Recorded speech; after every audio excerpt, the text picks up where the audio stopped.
Yo, mon nom, voici ça. Azana wakbe. Azandi Ekolekbe, Djilokoko, Évasion, si Honton Lebe, Mikodo, les Wele, le Wokodo, mes Pipon. Bienvenue à vous toutes et à vous tous sur votre émission Djilokoko, Évasion. Tout de suite, mon nom c'est Robert Fabilly à Lobadur. Alors, Robert Fabilly, nous vivons, nous sommes Djinoumi. Azia Loba, Djilo Rédian, mon nom d'Afon, Djilo Birota, Damarota, Egbe, Mikolewa, Brano, Didenu, qui comédie, Micro, Groupe, télé, évangélique, et l'audio. Strong Goody Wendy, nos vies. Fréquence Blo 12 333 dit le bon novice son novi nyono et la tienne mikaka. Mais là il va nous concocter dire dévotion. Nous allons aborder tout de suite, mesdames et messieurs, la rubrique dévotion. Homeland mina etitino. We kwete ga hewa egbe. Hote ka we kweme no promete ka deme. Mais la hote sunu nyono no vikbe vi sunu nyono me bi kwe mi loto. Vozi no kumitan loto pona.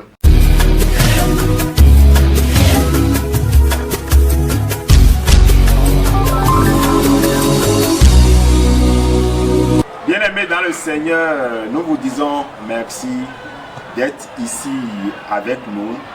Ici, c'est le frère Deo Gracias Yekon. Je viens pour vous entretenir sur le thème qui est intitulé « Où vont les morts ?»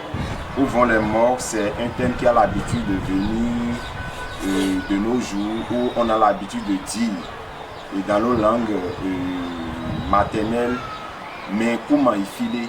Effectivement, c'est ce qui se passe aujourd'hui où nous exprimons ainsi sans comprendre un peu la profondeur de ce que nous disons. Quand on dit où vont les morts, aujourd'hui il est vrai que la mort, si nous allons définir la mort, c'est la fin de la vie sur terre. Donc quand on parle de la fin de la vie sur terre, donc ça veut dire après la vie sur terre, il y a une vie qui est au-delà de ça. Donc raison pour laquelle nous voulons un peu nous exprimer sur ce thème en disant où vont les morts. Nous allons nous appuyer sur un verset de la Bible qui dit ceci, l'évangile de Luc chapitre 16, du verset 23 au 25. Nous allons essayer de lire rapidement. Luc 16 qui dit ceci.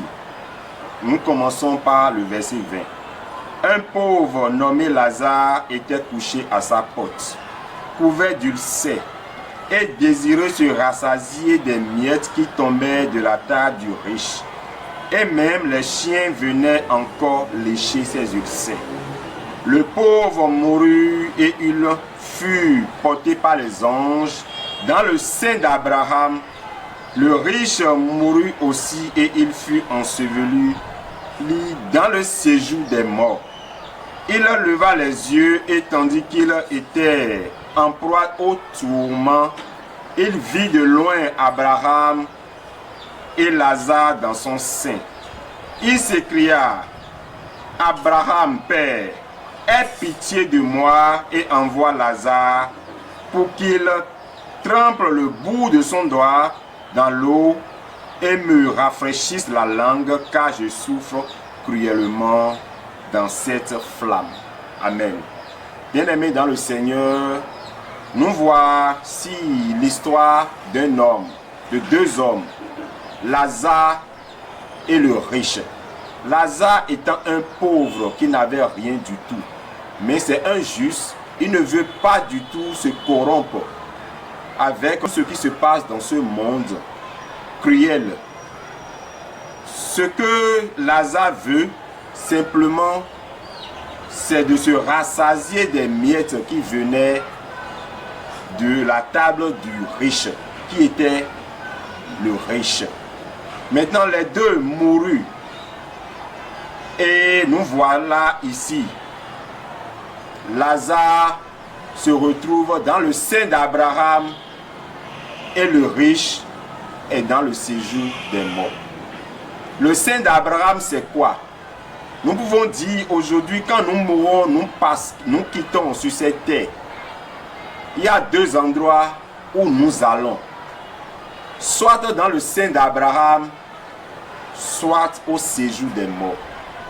Le sein d'Abraham, nous pouvons le définir comme les entrailles de quelqu'un, les entrailles d'Abraham, là où Abraham, après son cursus sur cette terre, est allé se reposer. Donc dans un lieu de paix. Donc c'est là-bas s'est rendu Lazare. Lui le juste que qualifiait l'évangile de Luc. Mais nous voyons ici le riche, après son cursus sur cette terre, est allé se retrouver dans le séjour des morts, là où il y a le tourment. Donc si nous pouvons revenir un peu comme on avait dit au départ, les morts, où iront les morts? Nous avons l'habitude de dire, mais comment y filer? Effectivement, les morts ne vont nulle part. Certes, ils ne sont pas sur cette terre, mais quand même ils se retrouvent quelque part. Oui, soit dans le sein d'Abraham, soit dans le séjour des morts. Toi et moi, nous devons comprendre, quand nous allons rester sur cette terre, après notre départ sur cette terre, nous irons quelque part. Veux-tu aller dans le sein d'Abraham ou dans le séjour des morts? Le séjour des morts ici étant un lieu de tourment, un lieu de pleurs, un lieu où il y a la flamme. Voilà ici ce qui se passe. Donc quand nous allons quitter sur cette terre, bien-aimés dans le Seigneur, c'est seulement deux lieux. Comme la parole de Dieu nous dit dans le livre d'Hébreux 9, l'épître de Paul aux Hébreux chapitre 9, le verset 17-27 qui dit: il est réservé à un homme de mourir une seule fois. Après cela vient le jugement. Donc toi et moi, nous devons comprendre que quand nous allons quitter sur cette terre, il y a un jugement qui nous attend. Il est vrai, quand nous allons mourir, il y a un lieu qui est réservé pour ceux qui vont quitter sur cette terre. Le lieu de repos, là où il y a la paix, soit le séjour des morts, qui est la flamme. Le séjour des morts est différent de l'enfer. Bien-aimés dans le Seigneur, le séjour des morts est différent de l'enfer. L'enfer, pour le moment, l'enfer est vide. L'enfer est bien vide. Il n'y a personne en enfer pour le moment. Seulement, c'est un lieu réservé. On peut dire que c'est un lieu où il faut goûter. Un lieu de préparation pour ceux qui iront en enfer. C'est que ceux-là vont goûter simplement de cette flamme, mais pas la flamme qui est la flamme éternelle. Bien-aimés dans le Seigneur, nous avons l'habitude de dire, comme nous ne sommes pas venus ici, pour dénoncer une dénomination. Mais il y a l'invention de purgatoire. Le purgatoire, je vais vous dire que le purgatoire n'existe pas. Le purgatoire, c'est une hérésie inventée. Le purgatoire n'existe pas. Tu meurs, soit c'est le sein d'Abraham, soit c'est le séjour des morts. Point. Il n'y a pas une prière qu'on doit te faire, une prière faite pour que, quand tu seras dans le séjour des morts, on puisse prier ou bien acheter des indulgences pour qu'on puisse te racheter, pour que tu puisses aller dans le sein d'Abraham. Ça là, c'est archive faux. À chaque décès, nous avons l'habitude de constater quelque chose. Dors en paix. Que l'Éternel t'accueille dans le sein d'Abraham. Qu'est-ce que tu as fait sur cette terre pour que l'Éternel puisse t'accueillir dans le sein d'Abraham? C'est à cela qu'il faut penser. Quand tu meurs aujourd'hui, c'est fini. Soit le séjour des morts, soit dans le sein d'Abraham. Que l'Éternel bénisse sa parole. Merci, chers bien-aimés, de nous avoir suivis. Nous vous disons à la semaine prochaine.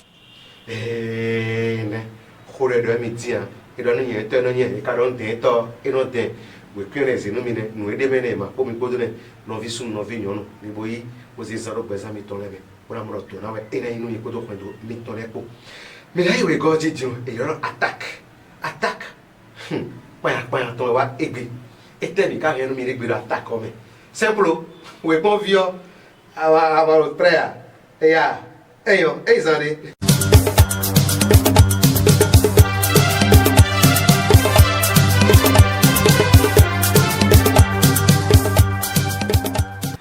Attaque dit et puis on quand on va nous prenons et télé évangélique ton là mais couteau les wenle do di den do sang de dion mais il jono doit attaquer béton dio o mais la ko béton simple ou bon mais bien que tout mais la ko et le podo ye mais yi aziza plus là si gbeme et mais no blo mara hewe afi menele mais il jono to e gbon we ji mi no prado do yo sang de dion mi na se mais la ko jono ti mi ko kwa Oh, allô ba. o simple plo Allô ba dandan. mi ko la pe Eh bien, ko di do et la dodie aussi. mais ya no je we do no chi bon he do aro On a qu'un de vous.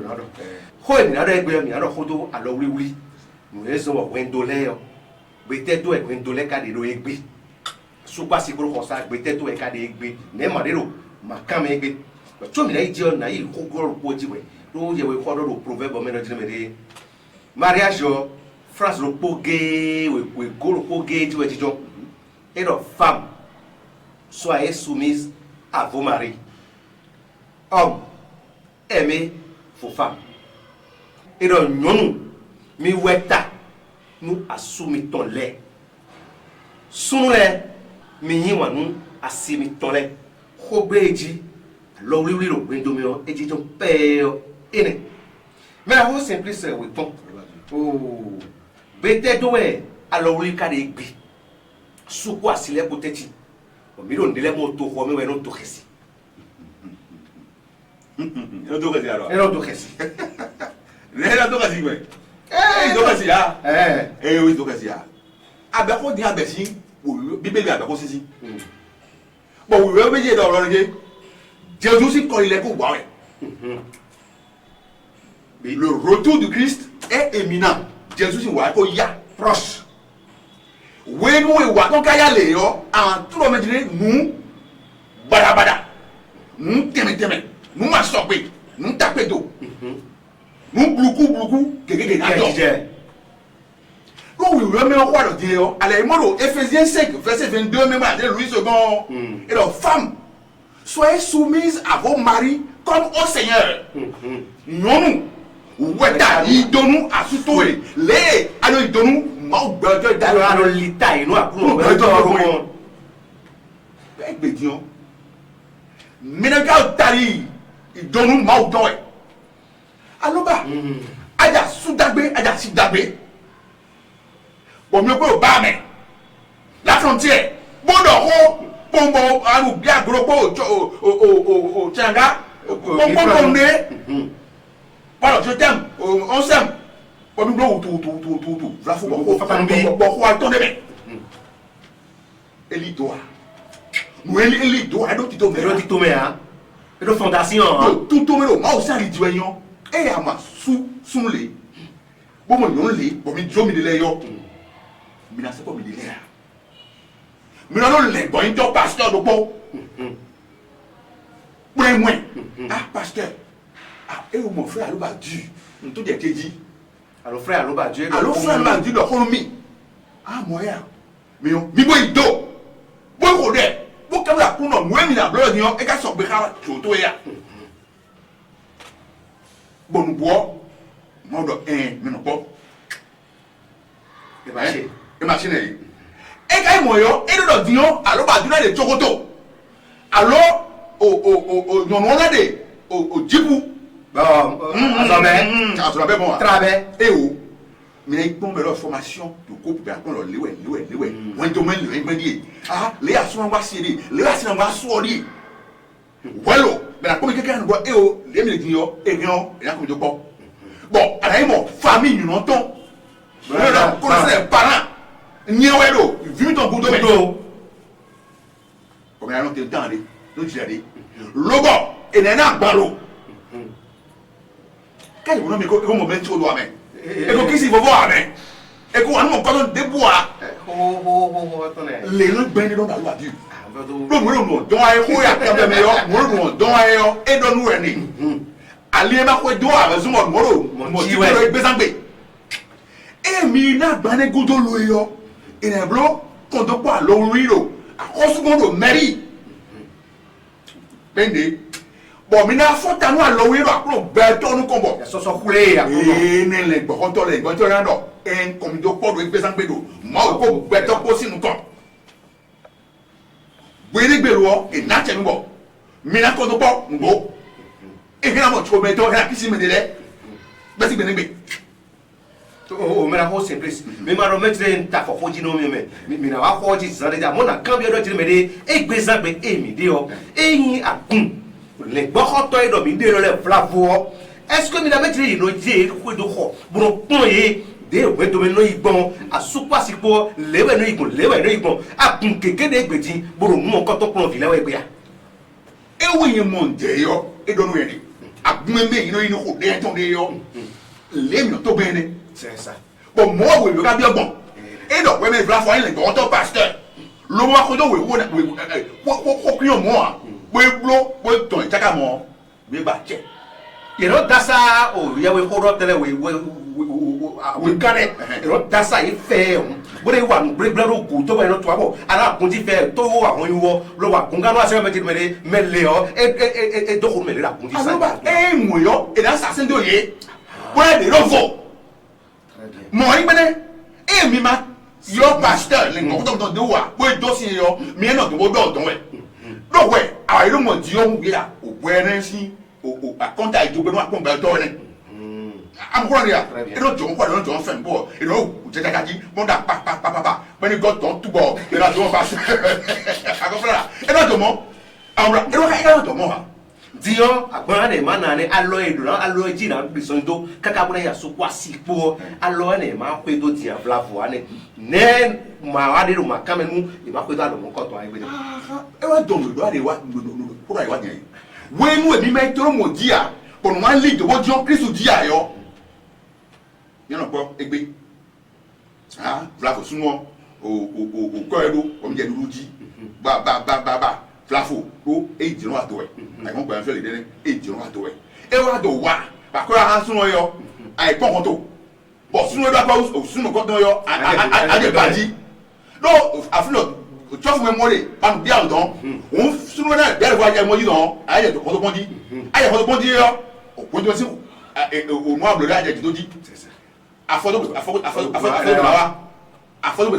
e afọdún wa lo asugba wa e wo to egbe ni àwọn ènìyàn e to ko me àwọn ènìyàn gbo diropo ila de koni ngba su ngwa de bo mu le ni adun important bi to wa ji mero wa sa bo no internet nde ni bo mu enu gbegbe bi o mu ne oji be do group mo do o whatsapp o forum me be de kan bon mais mai po so be pro o renu aye nyonu anon to te pa ko so be pro anon no to gomo pro le no e no se asugba ya do asugba no nu system we anu system we bon game ana from no doe kama dan doe kama club dan doe kama ana to ta we papa do bi e mu yin gbedo we nu aye afo to doe egbedian yo le yan afo we no fi na 22 23 heures o ye te e be abayi no bon ji no ya ko ba ko ja do l'eau nous devons nous et il y a voir pour 14 15 heures we vont côté mais elle a belle a bien il y en a yo moi ton de mais et nous m'la pas mais et nous do ku yo faire gars de dilom et ben Dieu sort et tourner de blou mais on mais pressing et nous da il y a une bête bon et invité mi on va dire premier à vous le ton gosi o soji ton gosi ben bien à vous mi je fẹ́ ko e da gunto agbo nkan o sunsun le lo agbo je di Christian agbo ye yo ko sa ko ga me ko sa ko ga me mo da ro yan ko menu un ego no wa ko buro to yo do na e wo tu sun si o se ri sin sun ne lo di Christian sin sun wo yo tu gunto yo bless agbo lo ri Christian sin sun di me yo ni gbo ko me gbo pro e ga from mi o fi egbe ngwaji e do e mo glacier bon su mo glacier me su do bo fi bo o agbo glacier be e ka do dom jire o da fi do da gbegbe lo e so da le do rando c'est mi c'est akine bon ya ma do akine moi c'est pas c'est bien et so pe ya non ndu ya sura ko fi ko ko sa bo le sura mi na se dasa o to mo pon kaka e ko mais da na ka toi et le plan ils sont ko tie bo plan amo plan ya ga ko so bo plan bo to et le to pe ya e ke da mu me lo pa so le gon plan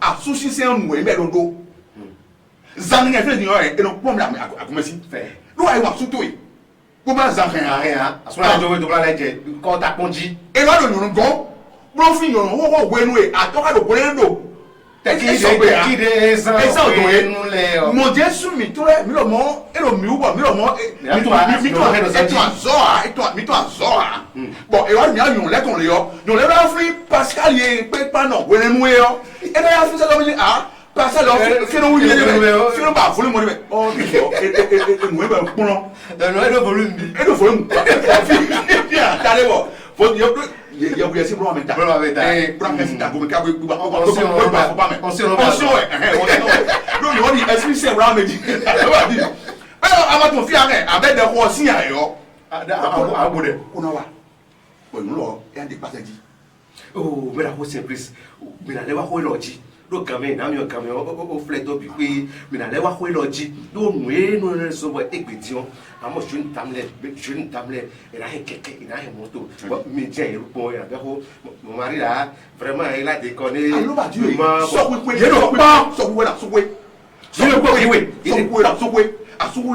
pour le meilleur et pour le pire et dans ouvert la foi do kanko le meilleur à la bien au final ils sont pas so wa ils n'ont pas de question ils n'ont pas so wa bon c'est charge des permettre voilà, tu me vois? Gogo humwe, abi ado kukwe, akpabilon. Dio ma dit ene sa ilon. Ene ka fo. Tout ça passera. Tout ça passe. Bien passé. Nous mon passé non. Moi ayun waye. Quoi nous ben à logon, la Bible a dit que la femme est une aide pour son mari. À logon il en a tout aussi. Nous ne pouvons pas aller pour tomber la compte. Ah, tu diras donc. Dis on va de boire. Bon, quel est on s'en lien. Parce que on a besoin de fois bien au fond de terre, en fond de terre. Mais non, va. Et là ouais ici ça passe. Et que attends, là ça je le vais. Ah ouais, mais on l'a dit, on va devoir voir mais bien ici pour voir. Ah, là tiens le gars. Et ya ça t'entend. Nous s'amuser nous avons nous mettre nous qui comme midi à va dire midi le fille toucher mais le roumain qui clair rose que ça ne vous dérange pas, que ça ne vous gêne pas, c'est juste de la blague, une petite critique de cette situation que nous vivons actuellement. Merci à vous pour la compréhension. Merci à Simplice Wekmon également. Merci à mes chers techniciens, à mes chers cadreurs. Je voudrais nommer tout simplement Immaculé Quinquin pour son dévouement. Je voudrais nommer tout simplement Achissou Marceline. Je voudrais nommer l'autre de l'autre côté dans l'ombre tout simple. On l'appelle tout simplement Jérôme Avancetier. Il aura bientôt la charge d'animer la rubrique dévotion Chromla. On s'en est dit. Nous avons mis ton hiver Jérôme Avancetier. Et on a eu une dévotion. Et là, on a dit que nous avons bela chen mi kaka me fu atako mi dai devoji devo eji mi na wa to mi to se rodo dogesio mi no yi jono ropo alo azo pe de sin gbe ido de vlavode bo ende de do buna sa ha to mi to sile no atime lo fi dogesi actuellement nous allons recevoir le représentant d'une structure qui a un produit très cher, très sincère, très sérieux à nous présenter aujourd'hui. Prêtez beaucoup plus d'attention mesdames et messieurs et à très bientôt.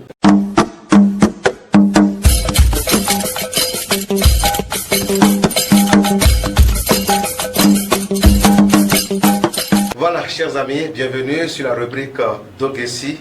Dogesi qui permet aux uns et aux autres d'annoncer leurs produits, de faire connaître leur structure, leurs produits, ce qu'ils ont à vendre à nous autres, à vous autres qui suivez actuellement cette émission. Et donc, pour ce numéro de Dogesi, je vais devoir recevoir les représentants du groupe Franchise Immobilier. Qu'est-ce qu'ils font à Franchise Immobilier? Quelles sont les choses dont on peut profiter à Franchise Immobilier? Elles sont là pour nous le dire. Madame, bonjour. Bonjour monsieur, bonjour à tous ceux qui nous suivent. Vous vous présentez aux téléspectateurs? Oui, je suis Alexandrine, je suis FIFA Melobo, chargée de communication du groupe Franchise Immobilier. Merci. Madame, on vous appelle comment? Moi, c'est Vicentia Foutou, chargée de clientèle du groupe Franchise Immobilier. Quand on parle de franchise immobilier, qu'est-ce qu'on peut entendre par là? Merci beaucoup. Quand on parle du groupe franchise immobilier, là, nous sommes dans une maison qui regorge la vente, l'achat, la gestion immobilière, la vente des domaines agricoles, les parcelles, les maisons déjà construites. Alors quand vous venez à nous, nous avons la possibilité, nous avons la capacité de faire de vous propriétaire de maisons, de parcelles, d'un domaine agricole, etc. Alors, quand on vient à la franchise immobilière, quelles sont les conditions pour se procurer une parcelle peut-être? Et comment ça se passe? Où se trouvent les parcelles? Où est-ce qu'on peut les acheter? Et à quel prix on pourrait les acheter? Merci beaucoup. Quand on vient à franchise immobilier, les conditions, ça dépend de ce que vous voulez. Parce que nos terres, nous commençons de 100 000 francs jusqu'à 3 500 000 francs. 100 000 francs? 100 000 francs seulement, oui. 100 000 francs. 100 000 francs. 100 000 francs seulement.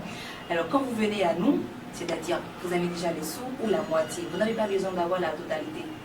C'est comme ça nous accompagnons nos clients, les gens qui viennent à nous, nos clients, nos fidèles clients ou des personnes qui ont envie de devenir propriétaires parce qu'aujourd'hui, ils jugent, c'est un dur, c'est une obligation, voilà, de devenir propriétaire. Il ne faut pas rester dans la location toute sa vie. Donc franchise à c'est même impossible quand vous êtes en location. On ne peut pas faire une veillée pour vous dans votre location. Le propriétaire de maison va penser que les gens vont dire que c'est lui qui est mort, qui est décédé. N'est-ce pas? Donc, pour vous aider, pour vous accompagner à sa manière, franchise voilà, a décidé de vous offrir les terres à partir de 100 000 francs seulement. Alors, sérieux? Sérieux, très sérieux. On parle de là, on parle franchement de la franchise. La franchise, voilà. C'est ça, on parle le mot l'indique. Voilà, de la franchise. Alors, comme je le disais tantôt, je dis, vous n'avez pas besoin de la totalité. Vous voyez, vous avez 50 000 francs par exemple à la maison, et vous savez que dans 2 mois ou dans 3 mois, vous pouvez avoir encore 50 000 francs. Vous venez nous voir, vous accompagner à notre manière, c'est-à-dire vous déposez.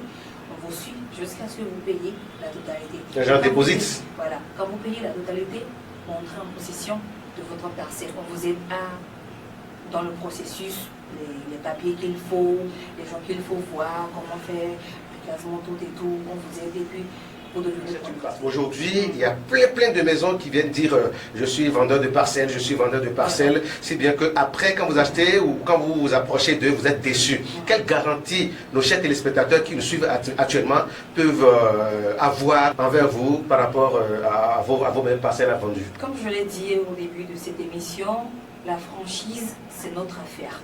La rapidité, la simplicité, c'est avec nous. C'est chez nous qu'on voit ça. Il n'y a pas ça ailleurs. Parce qu'il y a des gens, il y a des structures, quand vous allez acheter une parcelle, c'est-à-dire la parcelle appartient déjà à X, mais quand vous venez et on voit que vous avez la totalité, on vous vend la parcelle, et demain, quand Y est là, on lui dit, bah monsieur, on a eu un problème avec le gouvernement, regarde, il y a eu ça, il y a eu ici, il y a eu ça, on ment même. On va jusqu'à vous dire que bon, si vous acceptez, on peut essayer de vous déloge. Voilà, quelque chose à vous côté. Voilà. Vous payez un peu moins. On vous fait des réductions. Voilà, on fait des réductions. Non, chez nous, ce n'est pas ça. Quand on vous vend quand on vous vend une parcelle, un terrain à Kassato, je donne un exemple dans la rue 552, quand vous venez, vous logez dans la rue 552. Tranquillement. Oui. Il n'y a pas de logement, il n'y a pas, on va essayer de revoir les choses, il y a telle personne qui est venue, bon aussi, patati, patata, il n'y a pas ça. Aujourd'hui, il y a plein de structures qui ne sont pas autorisées par l'État pour vendre des parcelles. Est-ce que vous, à Groupe Franchise Immobilière, vous êtes autorisé? Oui. Est-ce que vous fonctionnez avec des huissiers de justice et autres? Oui, tout à fait. Tout à fait, c'est ça, je vous disais que nous vous suivons, nous vous accompagnons dans le processus de devenir propriétaire de 0 à Z. D'accord, merci à vous, Madame Ofifa, mais c'est ça, hein? Oui. Il n'y a pas que ceux qui connaissent la langue de Molière qui nous suivent actuellement. Nous avons aussi des gens qui ne comprennent pas la langue et qui nous suivent aussi. Donc nous irons également en fond avec Madame Vicencia, c'est ça, hein, Madame Afoutou. Alors, Madame Afoutou, et le groupe franchise immobilier, était carré c'est bon, franchise immobilier. Et là, tu as mis des sous. Donc, nous mettons pour combien de l'homme puis si nos franchises immobilières sont là, donc c'est de l'eau pour le premier et puis ton. Et le groupe franchise immobilier, mais ma combien pour ma casse pour mes temps pour envoyer nous comptons lier ces millions. Groupe franchise immobilier à zo pour nous aille pour masser ça pour. Donc, mais pour qu'elle le fait caca mi donna nous pour nous fi. Akalona nous pour nous fi ni nous fait ouais. Nous t'engbe du marco c'est fisso. Bon, quand il na nous ouais pour nous fi tout laisser.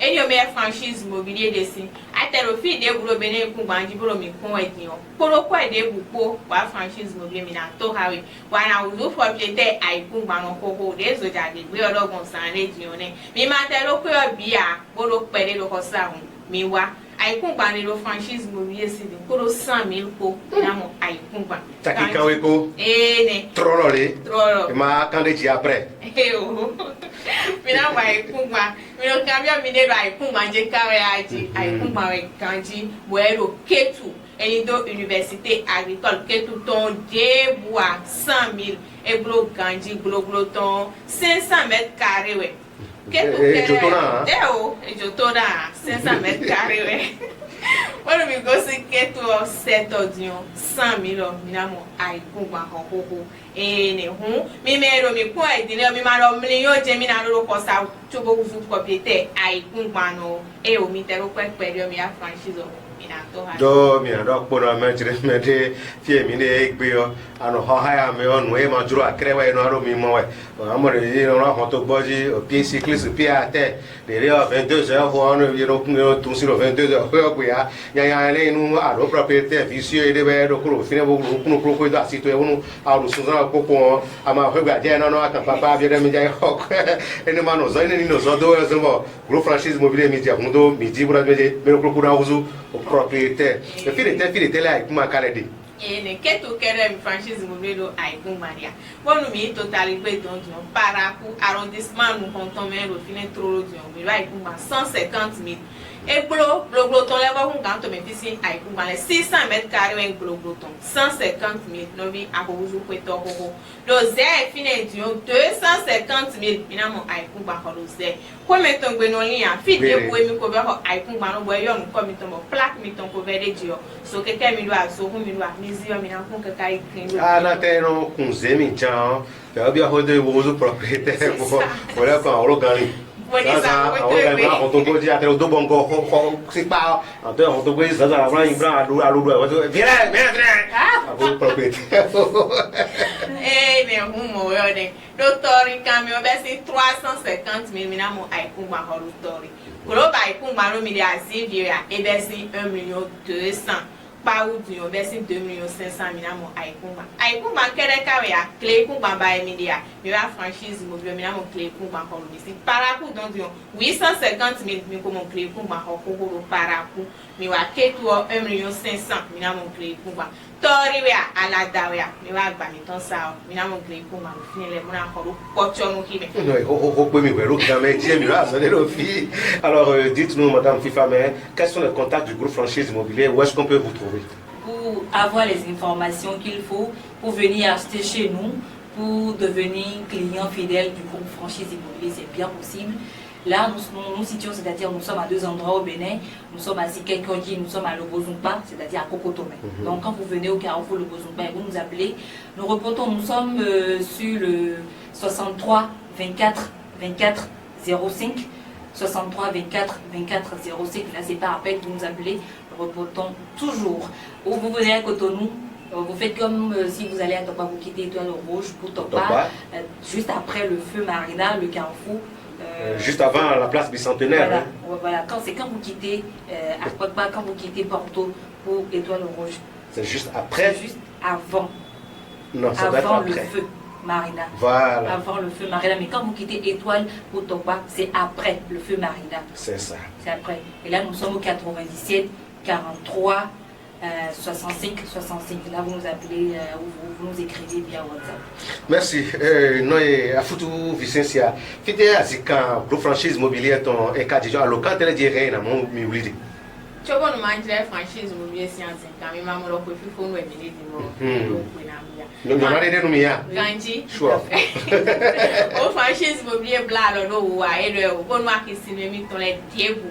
Person can love me dem do ko do anything why me go do ko. E ten ya iku ma san me gbe a ho. Saki oro fi bo mi na solo asinu mi. Saki eni o ite ka de me na mo moli ku mi ton 5 kilo. Ah, poti ana ba. Abi we a e ya ha mi ton kanet eni o ya. Macaroni matantine de pipi e mi do. Na no le bi mi ga saki o pe bi de mi aro saki da hore ro ke wa gwan le me. O saki da hore ro.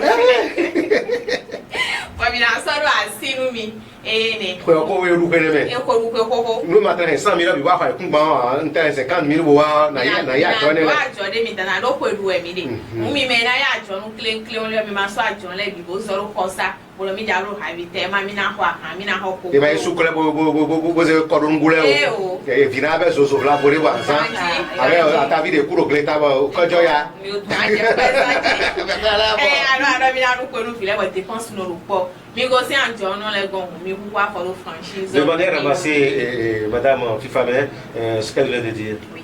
Ce qu'elle vient de dire, je vais juste dire que nous avons plein de lots. Nous avons, quand vous venez vous acheter une parcelle, vous obtenez d'abord une réduction de 5%. On a commencé déjà depuis le 18 passé, le 18 novembre passé. On a commencé par accompagner les gens. Quand vous venez à franchise, quand vous achetez une parcelle, vous obtenez une réduction de 5% à 10%. Et on vous accompagne avec des lots, un coffret des produits alimentaires, il y a les pailles, les kits solaires, une Smart TV. Ah bon? C'est pas quand vous achetez une parcelle à 5 000 francs que vous partez avec tout cela. Hein. Ah non, il faut qu'on soit bien fort avec vous parce que là, il s'agit de franchise immobilier. Oui. Parce que beaucoup de personnes pensent que c'est quand vous venez avec les 100 000 francs que vous repartez avec le sac de riz, les pailles, les kits solaires. Ça dépend du prix de la parcelle. Ça dépend, en fonction du prix de la C'est parcelle. en fonction du prix de la parcelle que vous achetez. Donc, il y a tout cela que nous offrons à nos clients et même à ceux-là qui vont prendre l'engagement de devenir clients. Voilà. On a bien sûr une action de Iwa. Ne, mais moi, nous avons un secteur mais pour combien les mi va franchise mobilier. Mi mantero ko bia, mi na to ha mi bo mi na uzu propriété. So mi na no bona kan de bia mi aka mi na wa gba mi ton sa ya. Franchise mobilier science kan lo polo sike koji Carrefour Bisantoine. Mi go sin akpakpa wetin ka bi ko gbon mo jawe mi go. Yo Carrefour de mi na mo tubo mo mari na sin fe o. Mi ko be no te Carrefour ne jibo yo mi na igbenu mi. Koko to me mi dia ka bi pa o. Alo Cléqué, mi no koko to me Carrefour logo zumba, alo Carrefour Platinum. So, mi na no bona kan de bioro franchise en basa, mi yo 97 43 65 65 97 43 65 65 allo 63 24 24 05 63 24 24 05. Voilà, era un cher mikaka to vite aussi honton ba vinu kweno e télé évangélique leton mi ando e beton sore te ro fine e donu nye te no nye e ka don ten to e no ten nya de di jobo konku do bo wan sitono e ro mi do abo mi no doro me ma so uzu propriétaire dia hu e poro me on sueme e san tato bi yane de no e mi do na sahabi egbe o e na so ko e ze timi no propos mi tone mi boya zo fama mo e la lami lo no e no vive de we. Bon, pour cette fois-ci, nous irons sur la rubrique Hohowenu de terre à l'Adji. Voici piston. Et quand il va nous mettre Aladji. Alors, bah, quoi, de terre à nous mettre. Ah, nous, allez, on suit.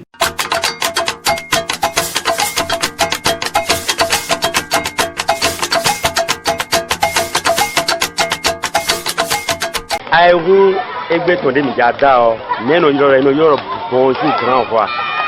Bon bonjour grand roi mais on nye unamba ikiton lo bo agbe na wa random to mi bo una yi de no ye donc o gbe ene no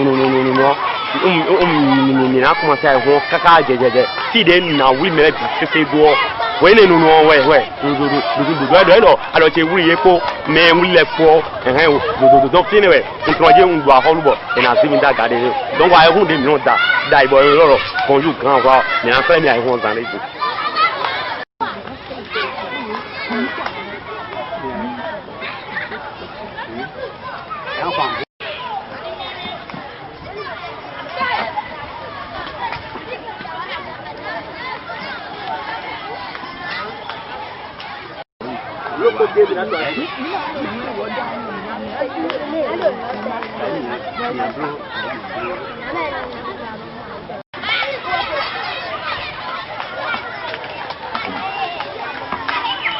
Bonjour, grand roi.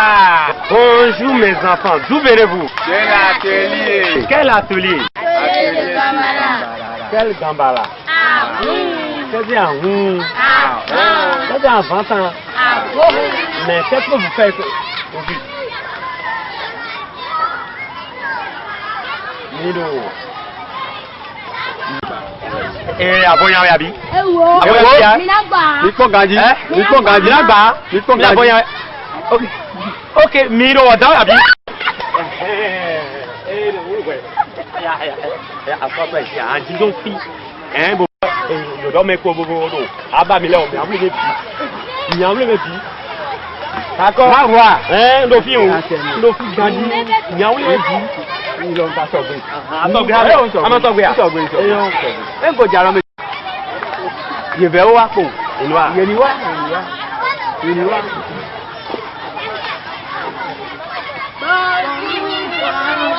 Bonjour mes enfants, d'où venez-vous?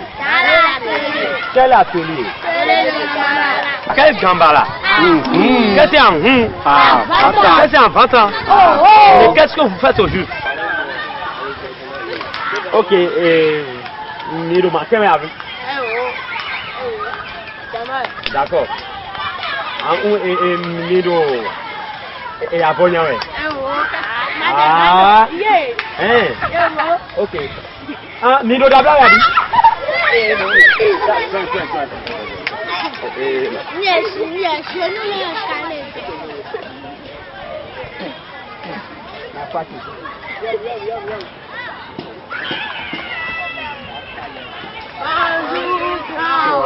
Bonjour mes enfants, d'où venez-vous? De l'atelier. Quel atelier? Atelier de Gambala. Quel Gambala? Qu'est-ce qu'il y a? Qu'est-ce qu'il y a en 20 ans? Ah, ok, vous faites quoi? Qu'est-ce que vous faites?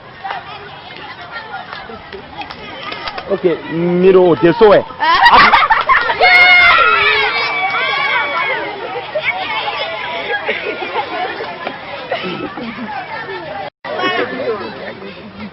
Bonjour, Grawa.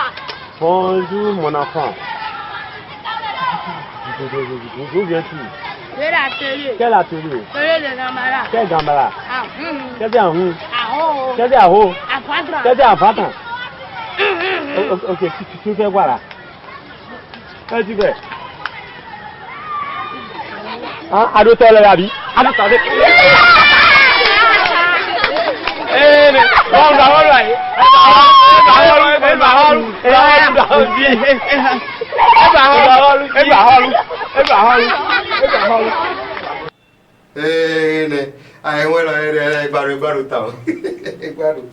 Merci beaucoup, merci à mes chers cadres aussi. J'ai mis été dit bon nous mon canton pour me proposer à nous mire. Mais là comme étant immaculé quelqu'un a bon nom bien donc caméra et doit border quoi.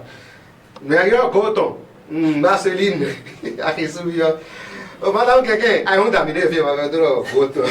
Mais monsieur de Arisou Marceline avait droit me dire mais nous quelqu'un nous s'amuser seulement. Bon, donc, Black Challenge a dit, à ma DJ, nous kiko, théâtre, mana he bla volé, nous nous commettons au point, nous vissons nos vies.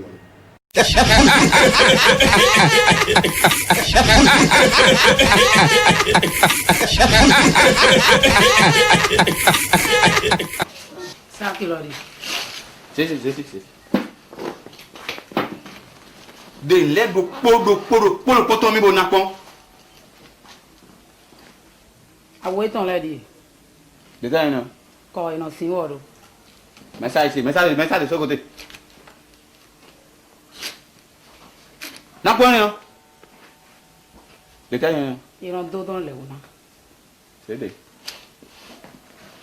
Ah oui, ton sort. Il y a soit quoi, non, sort dans. Ah oui, ton lit. C'est ça. Ah ou gaga, ton lit. Bien, j'ai un doigt. Bina, il y a un dos. Sort des.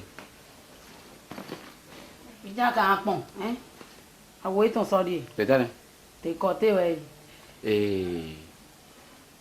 Faut qu'on se comprenne. Bina loko. Bina. Et mon. Comment? Pourquoi tu vas l'étonner? Bina marronné. Tu es sûr? Uh-huh.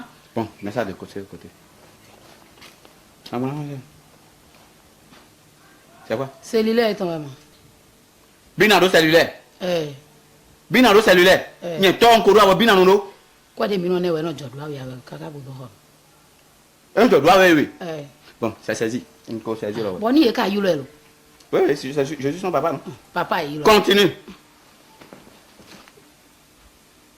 Ah oui, ton le dit. Mais, nous avons bien roko. Bina marone. Bien roko là. Eh oh. Mais bien roko ah. Eh, si adoko de comédien hein. Bina marone. C'est mieux que Ani doit Dingbambo n'a découvrir Kodjoko après. Parce que je ne suis pas c'est compliqué. Dis-moi simplement Roko pour qu'on sache quoi faire. Mais bien ma pourquoi alors trousseau préparé ni ouais. Ah ou de no dole ka we ma. Bébé Vicien ou le clair ni. Mais bébé vine. Hello allo, bébé Vicien ou li. Ah ou de no do we ma ah ou de ça do. Ado e kuno ko dio me. Bon, ça suffit. Belle, somi. Somi donc. Bina dozo. Ah. Tu vas une dida. Quoi na o no la fi bloc ni doa. Ah ou de no dole kele. Devant moi. Na ga fi on we la. Devant moi. Tu vas prendre là.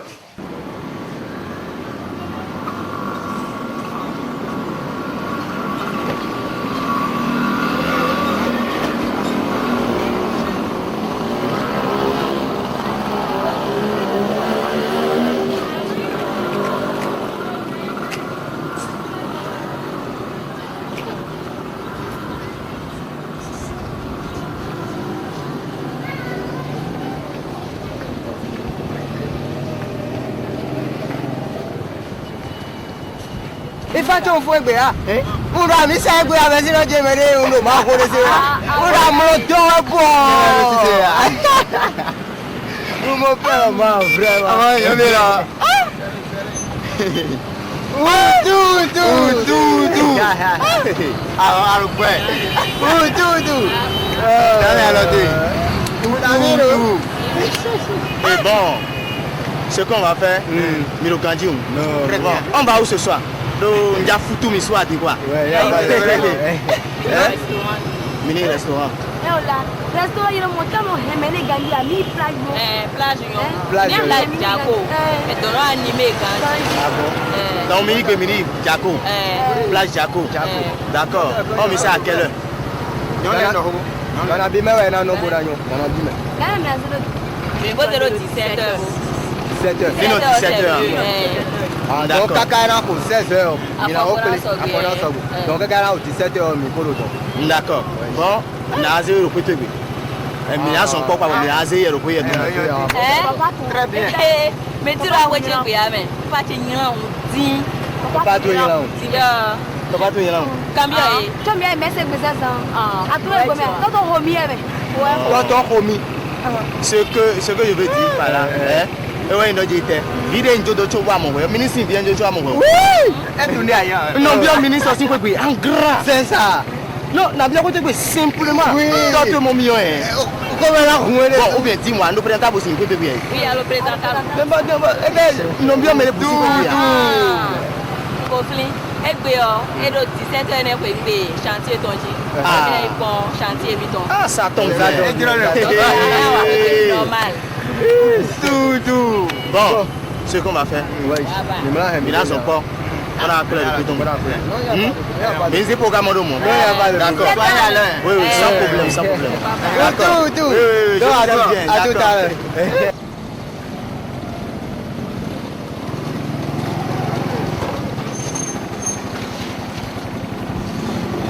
Il n'y a pas de problème.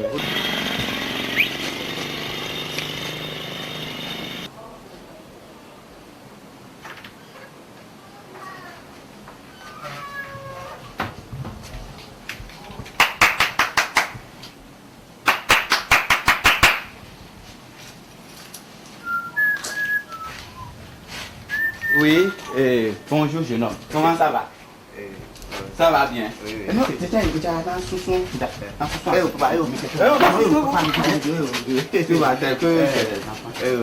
Comment vous allez? Très bien. Faut t'asseoir.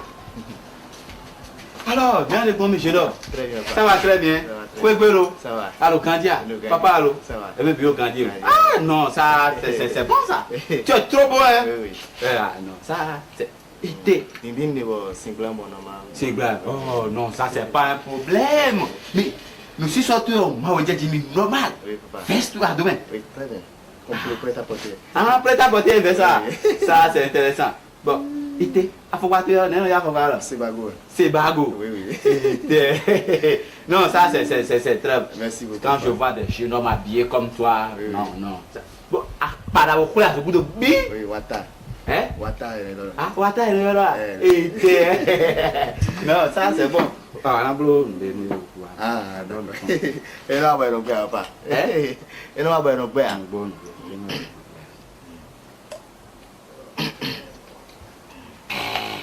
Quoi est ton vrai vraiment? Ouais, ouais. Regarde. Non, tu peux. Non, il est pas. Ça va, ça va. Ça va aller. Oui, ça va aller. Ah, non. Non. Ah, vraiment. Ouais. Non, elle bon, non, tensionnaire, non, mon dos de tension. Mais voilà, c'est le monde, oui. Ouais. Ouais. Alors, moi, quand je peux ou bien? Oui. Non, ça c'est bon. Ah, you care, papa? Oui, nous connaissons tension aussi à quelqu'un. Et bon, mais encore tout le monde. Moi, je vais dormir au tout. Regarde. Oula. O tudo. Ya, papa. Ah! Mira o tudo anda. Ya, papa. O tudo. Ya, papa. Ah, não, a viver bem já lá tem. Bon, élève voyons alors quoi. Ah, tu élève? Oui. Et bon, portable non, on t'a donné. Alors portable ouais. Non. Ah. Ça. Tu t'as, c'est me demain. Ah, ça c'est bon. Et t'es bon, élève, tu fais quelle classe? 6e. 6e? Oui. Tu es en 6e? Oui, bien sûr. Bon, pourquoi tu viens à Gado? Moi, j'ai 25 ans. Le mois prochain, tu auras 25 ans? Bon, on a main? 6e. Bon, 6e? Et à doubler alors, à tirer 6e? Tout ça, c'est des négociations. Donc, on négocie, ouais? Oui, c'est négocié. Ou tout. Ya, papa. Ou tout, ya, là. Aramidjan aussi. Non, ici c'est une maison chrétienne. Namasinjan nous sommes là-bas, si vous connaissez ça. Bina, juste pour que nous montons bon ici. Bina. Papa, rien. Tu vois ça? Il faut les appeler 1, 2, 3, 4 fois. Ouais, tu es dans l'IB. Ni n'a pas dire, il n'a pas oui. Papa, papa. Tu vois? Ah, tu m'as pas mon là. Oui. C'est ça. Oh, le diable aussi. Il veut boire de l'eau. Tiens. Ah, non, ça c'est bon. Non, dis ça, mais quand même. Ah, mais quand même, tu manges comme ceci. Mais dis donc. Nous, si nous bettons rien. Hein? Tu me vois ça? Il dit, nous ne pouvons pas gagner, nous bon. Bon, des clopes de roulement. Mais dis donc. Elle est au clôt, papa. Non. Mon si nous béton, il veut boire de l'eau. Alors, quand tu as non, ça va. Non, comment c'est non, non. Il veut boire de l'eau. Il dit, c'est où? Laisse-toi bon, si l'eau, n'y comprend pas, zéro. Où est le problème? Papa, on a les où? Mais tu veux boire? Oui, je veux boire. Ouais. S'il vous plaît, papa. Bon, tu veux boire de l'eau? Non, c'est. Anu si di kaka ba kuto ku. Anu si manu ai. Ni a sete di na datui. Rodolfo.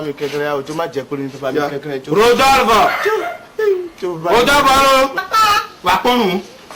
Wa don fe ni nu kunto tout c'est. Papa, ton pipo nous mi. Ah. Ton pipo mi au don. Bon, il faut qu'on te boit. Ah non, c'est il faut boire de l'eau. Ah non, c'est une carte. Ton savoir est dormi. Ton savoir fait. Ou tout. Raoul, tu vas boire de l'eau. Ah non, c'est deux. Tu vas boire. Ah non, c'est des carabas pour ton cou. Avec toi, c'est que. Avion, quoi, trop l'eau, Léo. Pompilo, on trop l'eau. Ça fait 1. Azéro, OD, OE. Cacabo, boire rien, dirais, mettons, c'est que. Mais bien, attends. Mais bien, attends. Nous aussi, va me Plongeons. Plongeons. Aïe. Tu veux pas me quelqu'un? Pipo. Nanou. Eh. Ojo, boy, mi mo ba.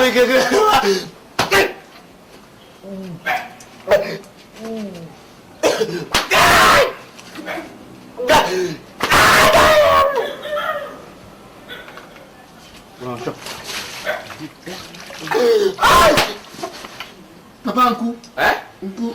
Pipo! Nanou. Papa, me quelqu'un. Ouais, mais moi là. Hein? Papa, me quelqu'un. Bonjour. Oh, papa, me doit donc. Mais bien, attends. Un couteau. Hein? Un couteau. Mais bien, attends. Pipo! Mais bien, attends. Sabine Bento. Sabine, bien, attends. Ah, Sabine, on te cherche. Papa, me quelqu'un.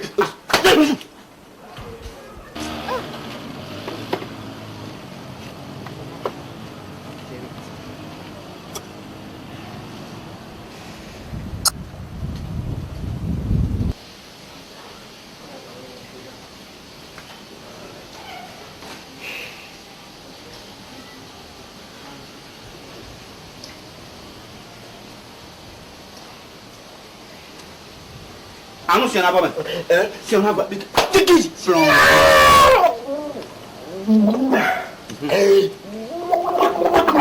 Aso awa pe fi de ya. Pere. Papa me quelqu'un.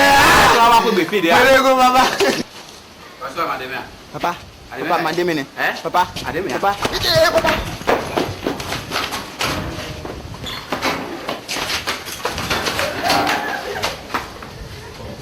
Tout ça. Papa. Va ton quelqu'un faire au bemi. Ton quelqu'un faire au bemi. Enquanto já bota lá pro. É passei. É passei. Né. On tombe pas nous prenons l'ami. Télé évangélique. Jolo koko évasion. Et puis tombe là ça dit jolo fini. Bon là doko nous mi kaka. Mais goutan mettons à mon noué mi do nous l'homme ni la mettre me et puis déboua. Robert Fabi et va il mi do. Azia roba jolo le dio bravo. La fono jolo rota, da marota. Eh, Kadrati, immaculé quelqu'un, il fait un poteau, nous tonton à la capoum pou, et doit à la cap, notre aussi, à brimer dans un caca. Massé, Damassé, à qui soubi du joy, et à tienne ou l'homme. Bon, à tienne ou, baby, des poulets, puis j'ai dans ma vasse, tiens, thank you very much. Dois au pain, puis, dans deux bonnes tout net, Ludovic et nous errant. Et me la holopo le bronzé nous mettons d'abord solo médio mais donc on est bon tout c'est de Zeda Confection nous doit avoir les mêles pour les d'aller chercher pour les dire il faut savoir que c'est grâce à Zeda Confection que je suis chichement habillé chaque fois sur l'émission. Merci à toi Zeda Confection et merci à tout et chacun de nous. À dimanche prochain.